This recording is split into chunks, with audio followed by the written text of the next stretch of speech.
Hey everybody, welcome to Hit Rewind. This episode we're doing more sci-fi, fantasy, disaster, whatever you want to call it. Other realm? What do you want to call this? Otherworldly? We do this every episode. It's genre picks, really. Okay. Although we're leaning, this time we're kind of leaning a bit more on disaster. A bit, yeah. Than before. And I think I discussed this before. Yeah, disaster movies are the outer realm of all of this, I think. It's because, in my head, because the special effects that were needed, it always seemed like they were, like, sometimes put into that sci-fi section or action section that bordered on sci-fi. So, I'm Michael, and that's John. That's me. All right, what is the first movie we're going to discuss of the bunch? Well, let me rip the Band-Aid off this one quickly. We'll do The Ultimate Warrior first.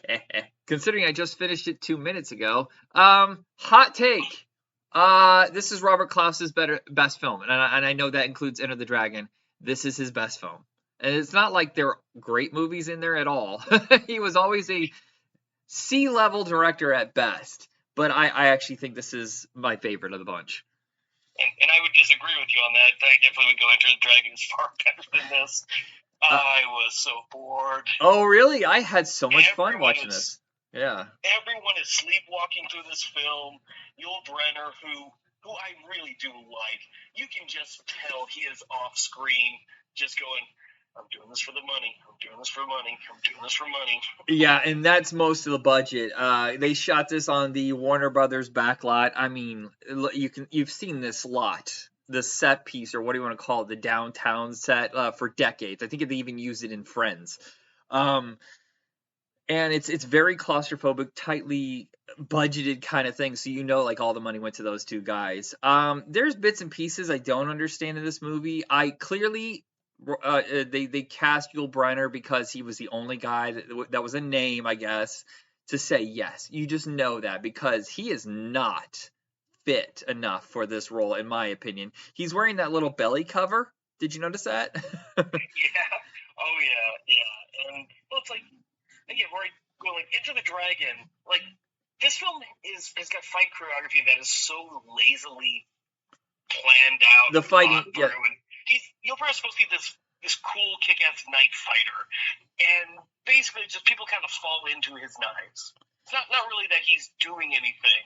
They're just kind of like, oops, I tripped and I fell on your knife. Yeah, I think a lot of what... I bounced off a wall and it fell on your knife. What I think mostly what I like about this is Max von Sydow's performance, I think, is really great.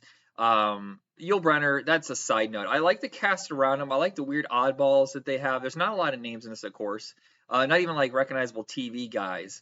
But I'm a huge fan of post-apocalyptic movies. Already, just understand, it could be the worst fucking piece of shit, but if it's set in a post-apocalypse, you already have my attention. I don't, in a very particular kind of post-apocalyptic.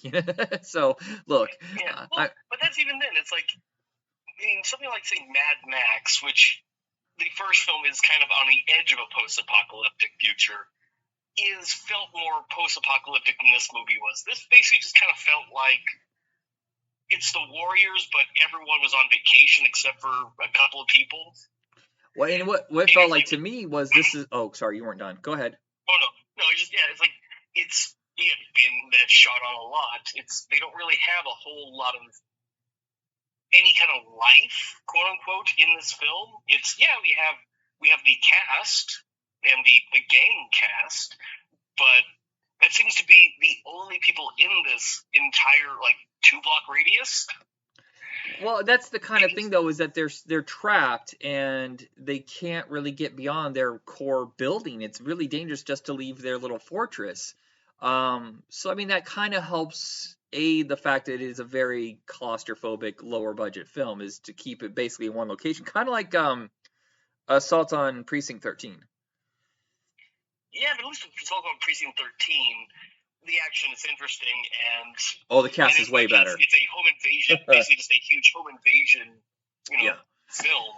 This you just kind of seems like the two worst neighbors fighting, just squabbling over again limited resources, sure, but it just I don't know, it just never felt like the stakes truly were there, even though there's some kind of fucked up things that happened in this Yeah, the shock of the baby being dead, the whole luring them in for that, the chopping of spoilers, for a 50-year-old movie, chopping of the hand off at the end, I did not expect, and I was like, holy shit, like cringing the entire time, just squirming. Ugh. Yeah, I was just more, unfortunately, just more bored with it than I really would have liked. I bet you they could remake this now with like Scott Adkins, and have really cool action sequences. And he's kind of like the king of the low budget action movies right now. Yeah, this is something where when people talk about remakes, you know what? Yes, remake a movie that's not good but has a promising idea. Well, they did. Here you go. They basically remade this. There's a lot of elements of this in Road Warrior. The guy that's basically a gun for the gun for hire against a peaceful kind of trapped group of people. But I'm not going to disagree with you on that. But this is also, it's a western. It's a big western trope anyway. Yeah. That's true. Road Warrior very much is a western. Also, go watch Road Warrior about 1,000 times compared to every time you watch this. Yes. Which I think 100%. I have. All right, what's our next film? We'll also go with something not as good. Chosen Survivors. I don't know. Another one I actually really enjoyed. Well, it's like there's too many complications in this film that you have a very solid and this apparently was the idea, was you have a very solid paranoia filled thing about people who are brought down into this fallout shelter, and then things aren't going as well as you'd hope, and then they discover, oh shit, this is actually just a psychological experiment more so than an actual, we are actually there there to propagate the world or anything. And that's an interesting tight thriller. Then they throw in vampire bats. And the vampire bats are basically the piranhas from Piranha. It becomes a really bad creature feature. What? And it kind of reminds me of Dusk Till Dawn, where I feel like the first half of the movie is much more interesting than the second half of the movie. I know that's blasphemy to horror fans. I'm telling you, the hostage situation, that whole thing is way more interesting than the monsters. No, as much as I like From Dusk Till Dawn, I do agree. The stuff prior to it is a lot more of an interesting film. The second half, as when it becomes the monster film, it is a lot more. It's fun. It's a lot more fun than the previous stuff. But this one is like the first half of the movie is watching a psychological breakdown of people trapped into a small space, and then the second half is a creature feature. The creature feature part. Look, they didn't have the budget. They didn't have the skills back then to pull off some of these special effects. They're still using the Birds technology, where you see that blue outline on the bats, where they're clearly. They didn't even have the acting talent to pull it off. Yeah. Because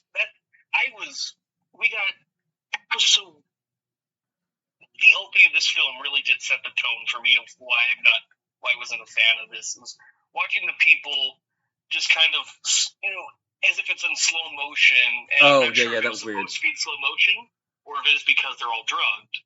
It was because they were all drugged, I believe, and so the director chooses his set designer and a cinematographer shot it in such a way that for like the first hour it feels a little hallucinatory. The way that the camera bends the light off of all those the metal, the weird sides of the building, and they shoot it almost like in fisheye lens. It's supposed to feel disorienting and uncomfortable. And when it does switch over to the monster movie, look, it's a okay monster movie, but the potential in the first half was so much better than what you get in the second half. Yeah, and the guy who directed this is mostly a TV director. Yeah, I think this is maybe his second movie, I think. Yeah, something like that. And it's like, he's done other things. If I remember right, I think I've seen something else that he's done.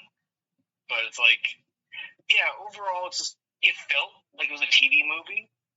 Yeah, honestly, I thought it was shot on TV movie budget. Yeah, I really thought it was a TV movie until just recently. I didn't realize Columbia Pictures released it in theaters, and We also have to remember sci-fi movies back then didn't get much of a budget. It took forever for people to start putting money into this genre because, with the exception of the high art kind, like the 2001s, for every one of those you have 20 lower budget ones that even from the studios they still didn't want to put out more than like $1 million or $2 million.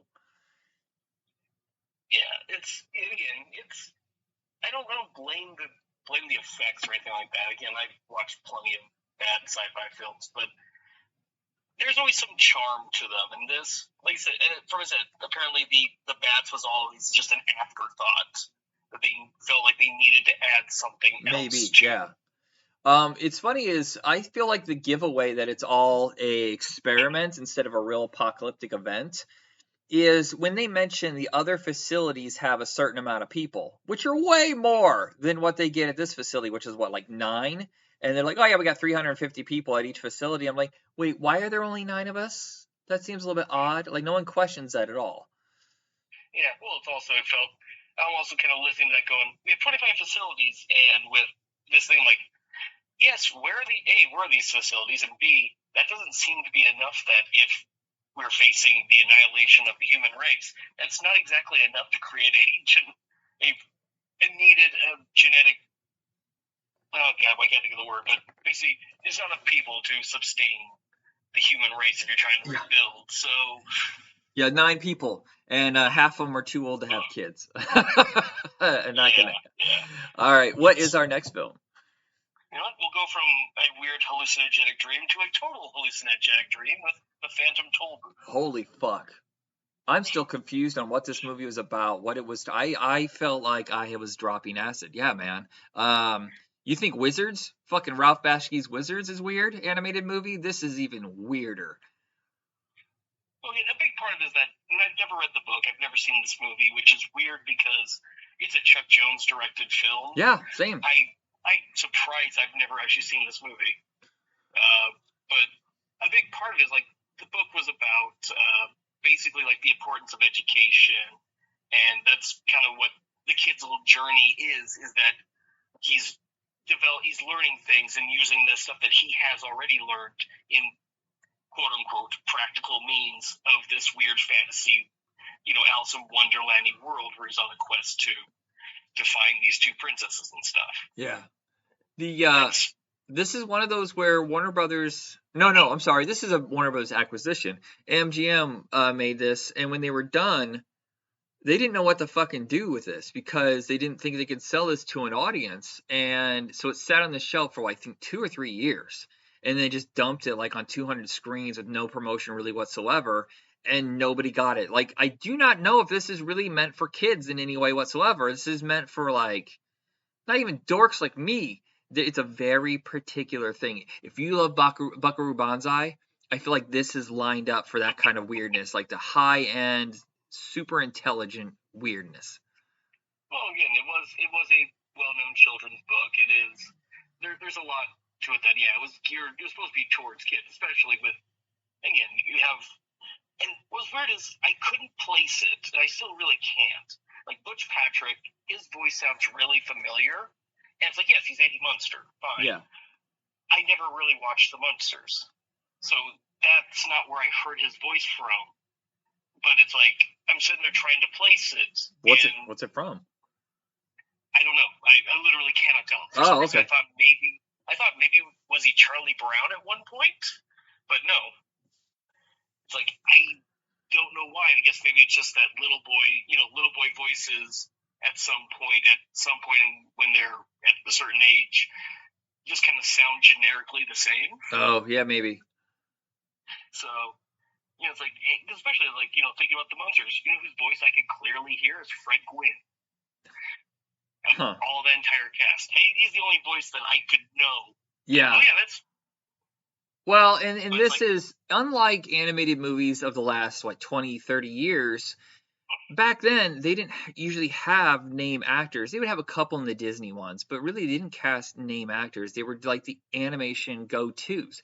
Anybody who, basically this is the entire crew that Chuck Jones would work with on his Looney Tunes and then over to MGM, and then finally, the 70s is when he's doing his own productions.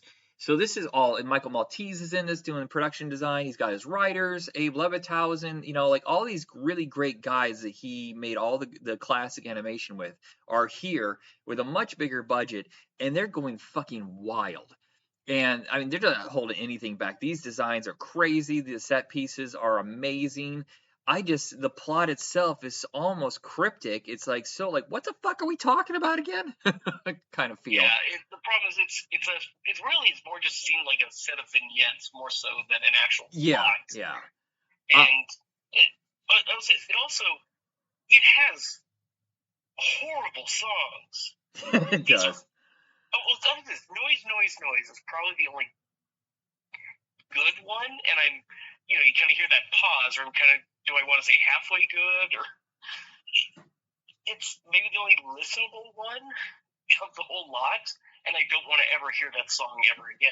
I will say there's also an uncomfortableness, like you feel, like the Wheelers in Return to Oz or the Oompa Loompas in Willy Wonka. If that's your jam, there's some stuff in this that is just kind of like it's a little creepy. Like the guys who make him fall asleep, and I guess they're going to consume him afterwards. Stuff like that. Yeah. It's just. Yeah, it's like the doldrums or whatever it is. Yeah.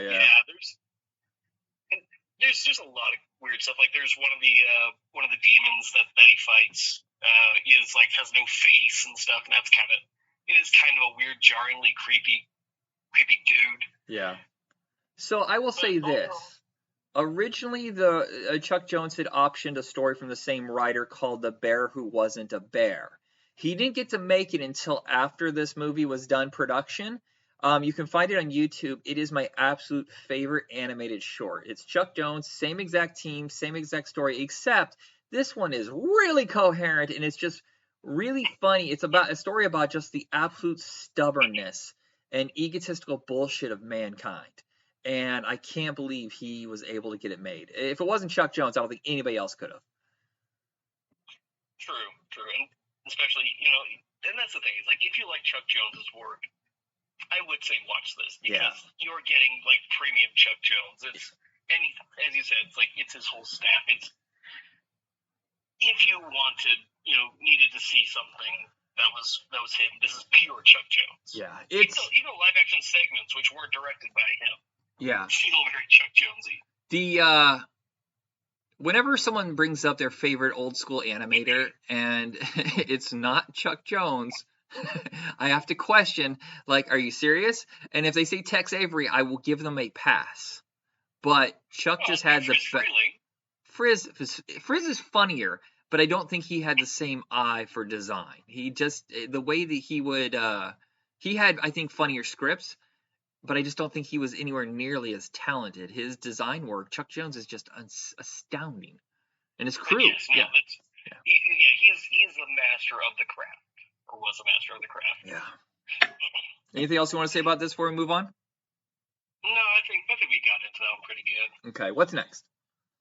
All right, how about we'll start on our real disaster films with Hindenburg. This is one I almost didn't include because there's nothing really genre about this, but I was so astounded by the effects. In fact, I'm going to tell you right now, the first hour is a little bit of a drag. It's like most disaster films, it spends so much time before the disaster. But the Hindenburg is different because it really happened. You can't really fudge the details on that disaster. And so unlike Towering Inferno or Poseidon Adventure, you're not going to get much disaster. When it happens, though, it's so insane. And they're mixing it with real footage and with the most incredible effects. And Robert Wise, I think, did a genius move. At first, it was jarring. When the explosion goes and the Hindenburg starts to blow up, when he goes to black and white, you're first like, what the fuck is happening? And you realize it was a technique used so he could blend practical effects in with what really happened. Yeah, and it's a weird choice because of just kind of how, but at the same time, I kind of respected it because it's, the final thing is, a little bit of it is, we know exactly what's going to happen in this film because the Hindenburg, you are aware of the Hindenburg disaster. Yeah. One thing that it supposes, and it's one of the theories, because no one really knows what happened, what exactly caused it. Mm-hmm. There's the thought that, you know, it could have been something in the with an engine failure, static electricity from it traveling. One theory, and this is the one that it supposes, is the sabotage. Yeah, theory. and to do something like this and still be respectful to, I mean, to the fact that people lost family members, you know, I think it does it in the classiest way they possibly could. Although I do, and I assume that these people did exist, or at least are close enough to real people from the manifest, like the card sharps and all that stuff. Yeah. Which I felt that was such a extraneous. Oh yeah, completely pointless. Although one of them is Rene Auberjonois, and I like him. Oh, I love the performances. I love all the actors, but a lot of it felt like it was just padding to make it epic. It could have been 90 minutes. A really lean and mean kind of conspiracy disaster movie. Yeah. Well, I was gonna say, for 2 hours and 5 minutes, again, even with an hour that the first half that does kind of drag along. At the same time, I don't think the film overstays its welcome.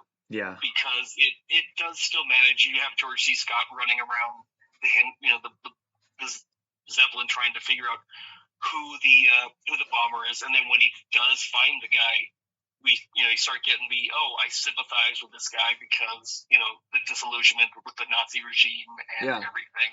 Well, and there's it's a very delicate balance too, because you're telling a story about the Nazis, basically, the people who are part of the whole thing, but they're not comfortable with how far it's going into complete and utter fascism and stuff like that, and people are getting threatened for insane stuff. And then you have the people who are fighting against them. It's a very interesting story. They're trying to give you 3 different viewpoints of something. I can see why some actors would turn this down. And it takes someone like George C. Scott, who had big fucking brass balls, to take a role like this, which could, in other hands, be treated as like, why the fuck would I care about this guy? He's a villain, You have to handle it in a very particular way. Yeah, that was a thought. Like, I'm still going, in my head, I did not, for whatever reason, I was thinking, this happened pre, Nazi regime. I'm thinking, this is like, like former Republic something. But like, no, okay, no, it was, once you start getting all the swastikas everywhere, it's like, okay, my heroes are going to be Nazis. Yeah, it's very strange. Obviously, they're going to have, we're going to have them be good guys in some things. So, I was setting myself up to go, oh yes, he's not going to be happy with anything, all this stuff, and you're kind of going, he's meeting with animals, he's meeting, Yeah, there's, at the same time, I think literally the same year, Sam Peckinpah did a movie called Cross of Iron with James Coburn, where he's a Nazi soldier fighting Russians, and it's fucking insane that they're making a movie where you're rooting for the Nazis to beat the Russians, and no wonder it destroyed both Peckinpah and Coburn's career. Yeah. It's a fucking nuts. Yeah. It was only 30 years after the war. What were you thinking? Never do this. But it's they do toe that line, and they do it well, because especially you get your actual villain in the film, and he's very much a die in the will 100%. I am down with this cause, and we need to stop this guy who is a potential traitor. Yeah. All that stuff. Well, so did you think everybody died? I knew nothing about the Hindenburg. I assumed everybody died when that went up. I didn't realize that as it slowly landed, that 8 people were able to escape. Yeah, I thought everyone had perished too. And as I was watching this and looking up the thing, I'm like, oh wow, a lot more people survived than I expected. Yeah. And as we're watching the footage, and granted, it's also interspersed with scenes from the film itself, kind of going, okay, actually I can see how people managed to get out. Have you ever seen a Zeppelin, a blimp, in any way whatsoever, like up close? No. There is one up in Tillamook. It's one of the last of the, what do you call it, storage containers for a blimp. There were 2 of them, one caught on fire in the 90s, and that blimp was lost. But Tillamook Air Museum still has one, and it is something to fucking behold. You have no idea. Like, you think these buildings are big? They're goddamn monstrous. And so, and other than that, they have the rest of they fill it up with other planes for their little museum. It's really neat. Really? Yeah. Interesting to see one of those. Yeah. Our last film, Towering Inferno. Okay, for Christ's sake, this movie is 3 hours long. Yes. It did not need to be 3 hours long. No, it did not. They easily could have cut like minimum 20 minutes out of it, and it wouldn't have changed a damn thing. As we're watching these disaster movies, and I'm hearing some guy said that Poseidon Adventure was a piece of shit, and I can't believe it. I was like, no, stop. Just stop. And yes, there is some level of ridiculous to all of them, except maybe Airport. I really thought that Towering Inferno had a good chance. I've never seen this. I thought it had a good chance of being better than Poseidon Adventure. And I'm telling you now, maybe the last 45 minutes were pretty stunning. Like, some of the situations they get themselves into, you're like, holy shit, first off, how the special effects team pull this off, the stunt team. And two, that's pretty harrowing. But you spent for goddamn ever. The building's on fire and you still don't care. It's like this, oh yeah, they're just kind of lounging around in the top or whatever, having drinks and having conversations. The building's on fucking fire. Well, I do give this film some credit. The disaster does start far more than halfway. It doesn't take halfway through the film before the disaster actually strikes. It's before that. Yeah. And so we are getting kind of what I've been saying about some of these other films. Like, yeah, I want us to see the people actually react to the disaster when it starts, instead of just screwing around. And then the last half hour of this movie is all disaster stuff. No, I want to see how we deal with this and all the mistakes that are made and all the complications. Oh my god, there's a body count. There's a fucking body count, and that's so high. Yeah. Holy shit. Do you think they're gonna survive? You're wrong. Even though we don't see a lot of it, that the people in the elevator. Oh, okay. That sequence there was harrowing. I did not expect that lady to be knocked backwards out the open window. I was like, oh, the other lady's gonna go. Oh, no. And then there's the guy that's trapped on top, and it's just like, oh my god. Once that happens, once you're trying to get people from either down the building or across to the other side, that's when it starts getting really nerve-wracking. I have a huge thing with heights. I cannot stand heights. And yeah, it's like this film definitely gives me so much confirmation bias about being skyscrapers. Yeah, I get the feeling Steve McQueen was paid a ton of money to show up for 2 weeks and basically sleepwalk his way through until the very end. Oh, did you read about the whole drama behind all this stuff? I'm not exactly sure. I feel like I did at one time. So Steve McQueen and Paul Newman were friends, especially with the whole love of car racing and stuff like that. But then when it came to like paying them and billing them and putting them on the poster, all of a sudden it turned to like an ego war between the two, which is weird because Paul Newman doesn't seem like that kind of guy. Am I wrong? It doesn't seem like it, but they had a falling out prior to this. So okay. The reason why they both kind of it took lots of hoops to jump through to get these two in this film was things like the credits.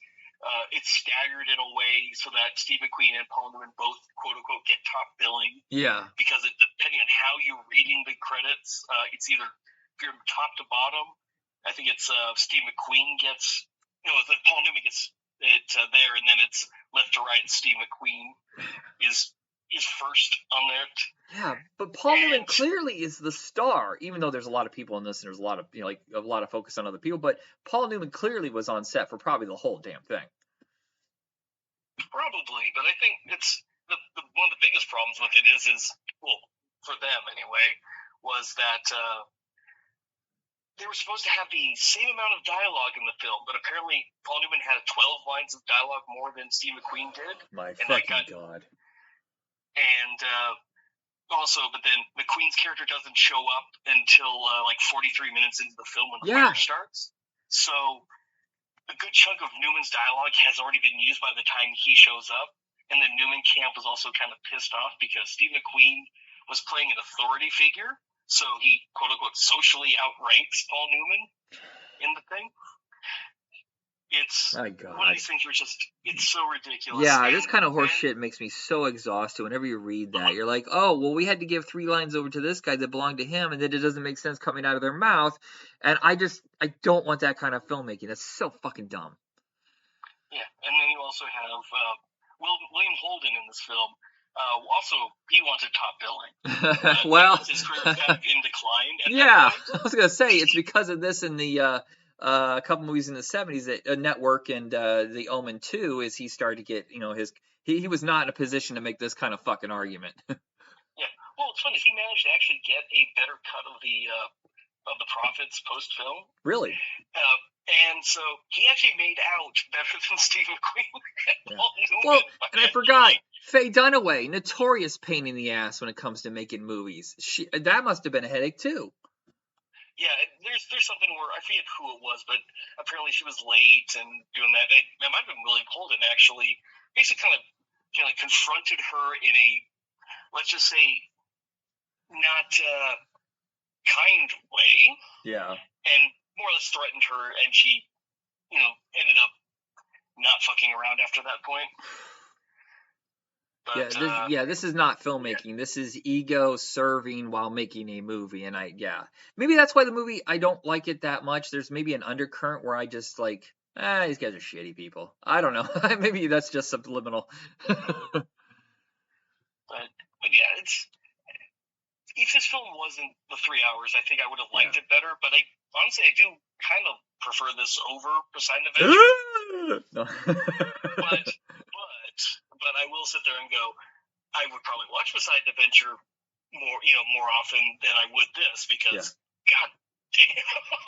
Yeah.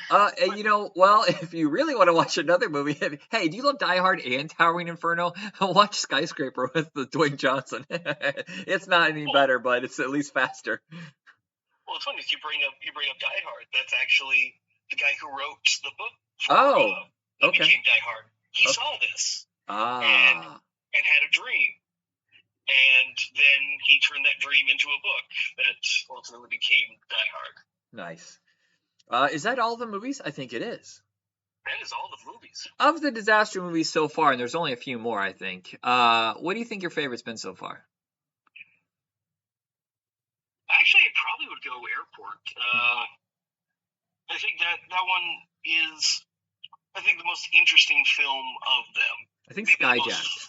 Skyjacked might be my favorite, but Poseidon Adventure really close to it. If you count Skyjacked, yeah. Yeah, Skyjacked I had fun with. It's like I did kind of enjoy Earthquake.